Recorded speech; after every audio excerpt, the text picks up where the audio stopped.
Hi, and welcome to my newest addition to the We Miss Reading Rainbow channel.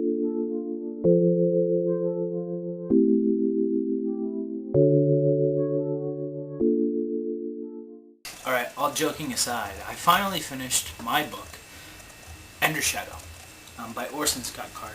And because I was such a negative Nancy last time I did my update, a lot of people thought that I didn't like this book, which is not the case. Every chapter in this book starts with sort of like a question, and ends most of the time with an answer to that question. So the middle of each chapter develops the question into an answer, which I really enjoy thoroughly, because each chapter is almost like its own book. And it keeps you interested, so, and it shifts from different topics and different characters.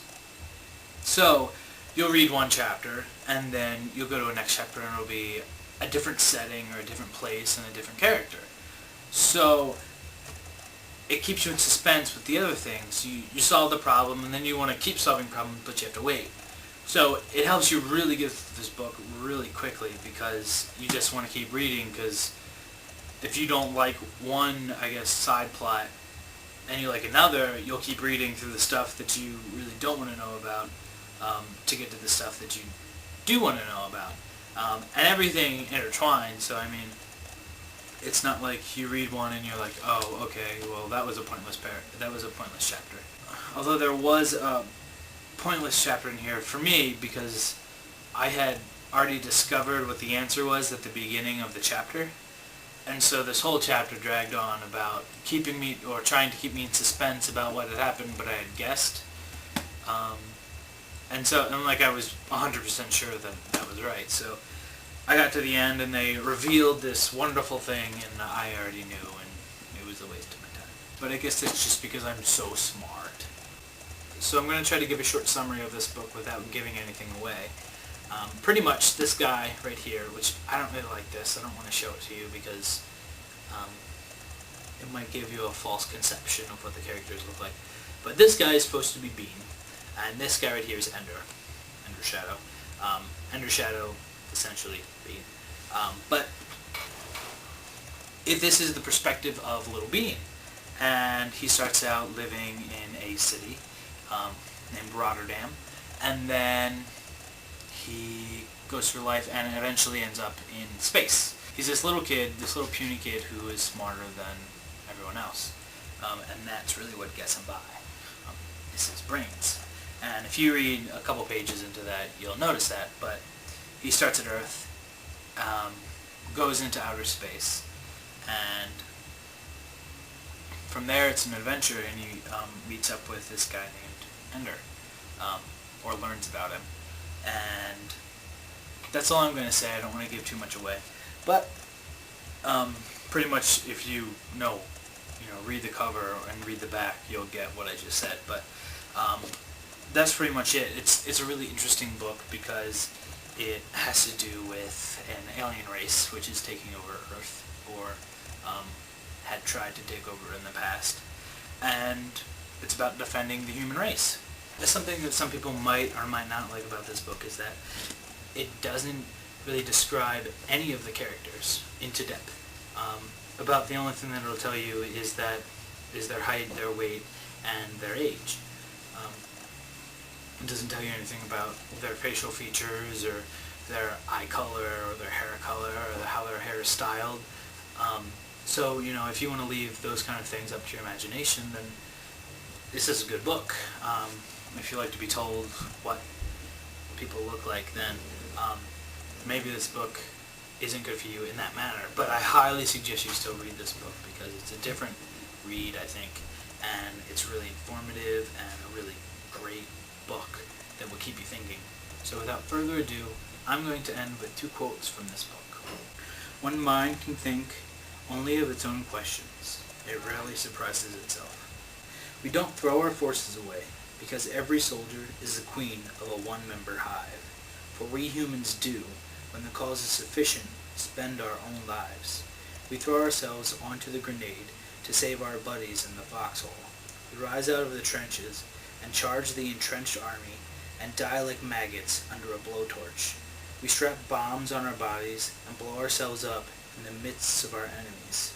We are, when the cause is sufficient, insane. And since I finished Ender's Shadow, I went to the store and I got 2 new books. This book, called The Worst Years of Your Life. It's a book that is a collection of 20 different stories from different authors.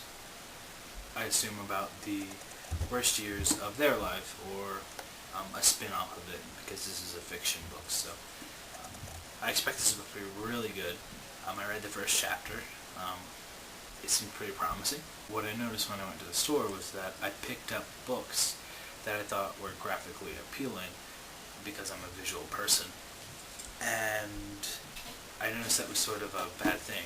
So I need your guys' help to recommend me other books, preferably fiction books, because that's sort of what I'm into. Anything that's good, I'll probably read it. So please, please, please send me your requests so I can get some good books after I finish this book. And I also got this book, Brief Interviews with Hideous Men, by, sorry, I don't know his name, Dan Foster Wallace, who apparently also wrote Big Fish. I'm not sure whether it was before or after the movie release, but right next to this book was Big Fish in the bookstore, and I love that movie, so I figured maybe I'll love this. And actually, I think I'm going to read this book first. If you want, go to the store and get this book, and you can read along with me. I'm supposed to pick 2 books that I recommend everyone reading over the summer to add to our summer reading list. I feel like I'm cheating everyone, though, because I haven't really been an avid reader in the past, and so I don't have a very wide range of books. But I'm going to try to do my best. So the 2 books that I recommend you read over the summer, if you haven't read them already, are Ender's Game by Orson, because I think it's a classic book. And if they haven't made a movie about it, I know that it's been tossed around. They're going to make a movie about it, I guarantee it. And you could say that you read the book before you saw the movie. And it's a really awesome book, so I highly suggest it. And the other book I want you to read is the DaVinci Code. Just because it makes you think about things a little differently. If you haven't read it before, or you haven't seen the movie, and honestly the book puts the movie to shame. I saw the movie after I read the book and I was just so upset. So I'm going to read a brief excerpt from Brief Interviews with Hideous Men by David Foster Wallace. And it's called A Radically Condensed History of Post-Industrial Life. When they were introduced, he made a witticism, hoping to be liked. She laughed extremely hard, hoping to be liked. Then each drove home alone, staring straight ahead, with the very same twist to their faces. The man who'd introduced them didn't much like either of them, though he acted as if he did, anxious as he was to preserve good relations at all times. One never knew, after all. How did one know? Did one know? Did one?